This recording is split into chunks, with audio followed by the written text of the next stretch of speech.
Bonjour tout le monde. Aujourd'hui, on va voir ensemble comment gérer les services au niveau de Red Hat 7 en utilisant la commande systemctl.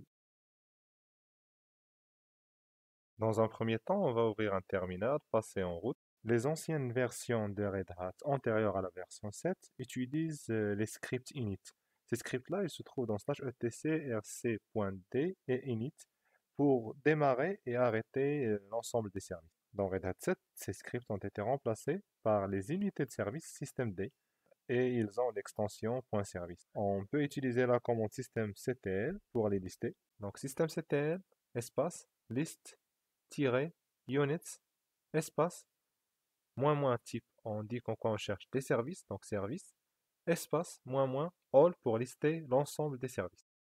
Donc là, on a la liste des services présents au niveau de la machine. Dans la première colonne, on trouve le nom complet du service. Dans la deuxième, donc on a donc l'état de fichier d'unité, est-ce qu'il est chargé ou pas.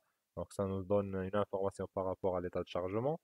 La troisième colonne active, on peut dire que c'est un niveau high level. Est-ce que le service il est actif ou inactif au niveau de la machine?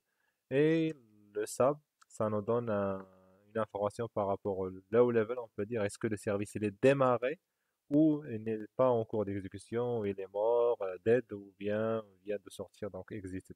Et la dernière colonne, c'est la description du service. La même commande, sans le "-all", va nous donner une idée sur les unités, on peut dire, actives uniquement. On a aussi la possibilité de voir quels sont les services ou les unités actives en utilisant systemctl avec list-unit-files.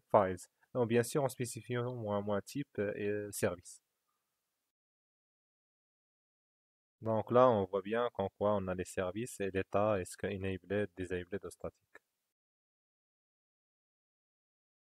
Pour afficher l'état d'un service, par exemple SSHD, on va utiliser la même commande systemctl et cette fois-ci avec status et en précisant bien sûr SSHD comme service. Donc voilà, le service SSHD il est actif et en cours d'exécution.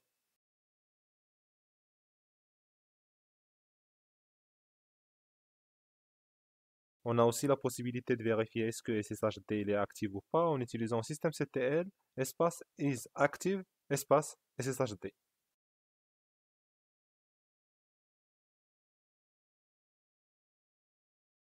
Aussi, si on veut savoir est-ce que le service SSHD sera chargé en quelque sorte avec le démarrage des systèmes, on peut utiliser systemctl espace is enabled espace SSHD. On voit bien qu'en quoi le service SSHD est enabled. Donc voilà. On a aussi la possibilité d'utiliser la commande systemctl pour démarrer par exemple un service avec start. Donc start espace SSHD comme exemple. On peut l'utiliser pour l'arrêter avec stop, par exemple systemctl stop SSHD. On a la possibilité aussi de redémarrer avec restart, voire aussi try restart qui permet, on peut dire, euh, de redémarrer le service s'il est démarré uniquement. Et aussi on a reload pour recharger la configuration. Donc ce sont les utilisations de base de la commande systemctl pour la gestion des services au niveau de Red Hat 7.